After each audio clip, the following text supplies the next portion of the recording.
Hi Midlands Metleys Radio here at a very wet and windy Steelhouse Festival. We're indoors thankfully with Aaron Buchanan from the Cult Classics. Got hauled off stage a little bit earlier. Didn't you wanted to, didn't you, because of the weather? Yeah, well, there was a bit of lightning, let's put it that way. A little bit of lightning, a little bit of rain. The only time that I've ever played at Steelhouse Festival, this is the third time. I played it about 5 or 6 years ago when it just started up, so I did the first two, and it was hammering down both those days, and then again. And again today, yeah. And three times. It looks so good to start off with, didn't it? It's fine, you know. I think the best way to, or the way we dealt with it, the best way to deal with it is if your audience is wet, you get wet with them. Yeah. Off comes the shirt. Out we go. Let's go. That's the trouble. It was blowing into the front of the stage. That was the drawback, wasn't it? Yep, is what it is. But they're up and running, thankfully. So fingers crossed, everything else should work out. Have you got anything else planned after this? You did mention you've got a break of. So we've got a few shows coming up with Skid Row in the latter part, the mid part of August. Then we've got a tour with Bad Touch for a month. It's about 20 shows there. So that's all around the UK. I think as far south as Cornwall and as far north as Inverness. So it covers all of the UK, which is good. I haven't done a tour quite that extensive in a long, long time. You friends with Stevie and the boys? Do you know them well? Do you want to know what's hilarious? Is that I live just 20 miles south of Norwich, and I had never heard of Bad Touch until this tour came up, and I was like, oh yeah, we'll go and do it. It'll be good fun. So I don't know them that well. I don't know them at all actually, but we're going to get to know each other very well. More ways than one. You know? So we've got that tour. We're now in talks with a decent record label. And it looks like it's probable that this album will get re-released, even though we've got some of the next album put together, and I've got a pretty good vision for what the next album is going to be about and the angle that it's going to come from. So there is a lot of stuff going on, actually more than my two little brain cells can keep up with, if I'm honest, but they're a good band. It's going in the right direction. Yeah, very That's much the main thing. Yeah. Good stuff. You mentioned new material. Do you get a chance to, like now, any sort of off the road time? Can you sit down and write, or do things come to you as you're travelling? I think ideas come to us every day. All of us. I've got plenty of little ideas banked away. I haven't put massive demos together. With the Man with Stars in His Knees, I had the way that I write songs is a verse and a chorus. That's it. I don't do a second verse, don't do a third chorus, a second chorus or anything like that. Literally a verse and a chorus. Does that sound good? And I'll send it to friends or like the band and all that. And that's exactly what I did. And I was like, look, it's 30 seconds of your time, because people don't want to listen for 2 or 3 minutes. Exactly. If a song is good, they're going to be like, oh, where's the rest of it? Yeah. And if it's not, you're probably not going to hear back from them. And after doing hundreds of songs with Basement and having written tons and tons of my own for Basement and with this band, with Cult Classics, I don't have time to be sitting there writing massive productions, you know. If the idea is good, if the verse and the chorus is good, then I'll build the rest of the song around it, and that's what I did. I had those. I had like this little block of work. I went away to Australia for a couple of months and made those songs into a full production, and then we went into the studio and built an album out of it. But that is much the same as what I think will happen with this album, because you don't want to bore people. Yeah. You know, there's got to be like a good hook in there and a bit of heart as well. You know. So yeah. There is plenty of time there's always plenty of time to write. If anybody tells you otherwise, they're bullshitting. Yeah. You know, the road is a luxury thing, so that's good.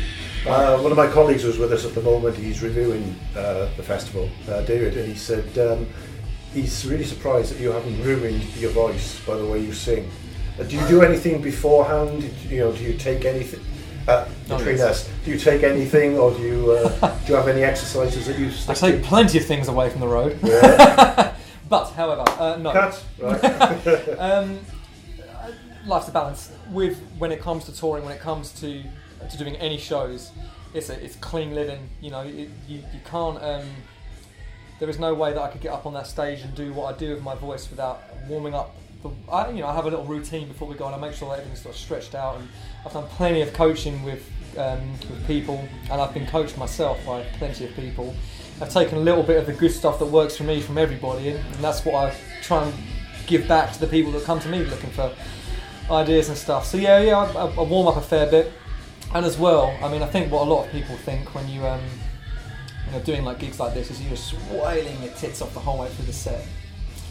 It's a lot of calculated manoeuvres on stage, to make sure that we're not messing ourselves up. But at the end of the day, it's a rock show, Is there any reason, do you think, going back a bit, do you think why Heaven's Basement didn't really take off? Because we were talking to Richie, the original vocalist, if you like, yesterday, and it was a band that was just that close to really making the big step. I don't think it was that close. Yeah? Honestly, I think the problem with Heaven's Basement is that they were their own worst enemy, and you had so many egos in the way of moving forward. That I was just one of 4 or 5 vocalists that played for that band. Right, yeah. So, with all the success that we had, one side, I don't want to take. It's not taking credit for them being signed or like having the success we had. It was a 4-way thing.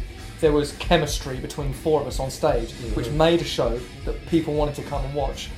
But at the same time, we just weren't designed to be in a band together, and I actually don't think those 3 guys were designed to be in a band with a singer. What I actually think was probable is Sid should have just been like, I'll just be a singer, because that was really what it boiled down to. Yeah. You've effectively, although it's a partnership, you've employed me. I've come in and joined your band. You want me to be a front man, but there's more to it than that. You know what I mean? Yeah. So, and then after 5 years of that, I just had enough. I needed to go and move on. And with this band, with the Cold Classics, even though it's got my stupid name on the top of it, it won't have for much longer.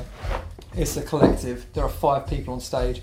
I've been in bands with Mac for 10 years. Well, not 10 years like consistently, but we've known each other since I was a teenager and since he was I don't know, 46 or something. I'm a year older than you.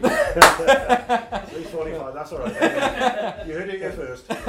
Yeah, I've known Mac for a long time. Obviously, I used to come back off of the basement tours and listen to my sister playing guitar in her bedroom with the door cracked, and it was so much better than anybody else that was out there because she's an artisan. She's a true artisan of the trade of guitar and just technology, and she loves all modern stuff, and I think that's what rock music at the moment needs.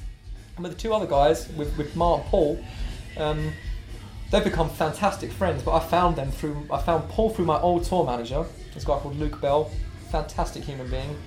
Everybody loves Luke Bell. And then Mark came with Paul, so it's all been very natural, and I like that. And I make an effort to look after everybody. They shouldn't really. It's my job to make sure that nobody else has any stresses or troubles.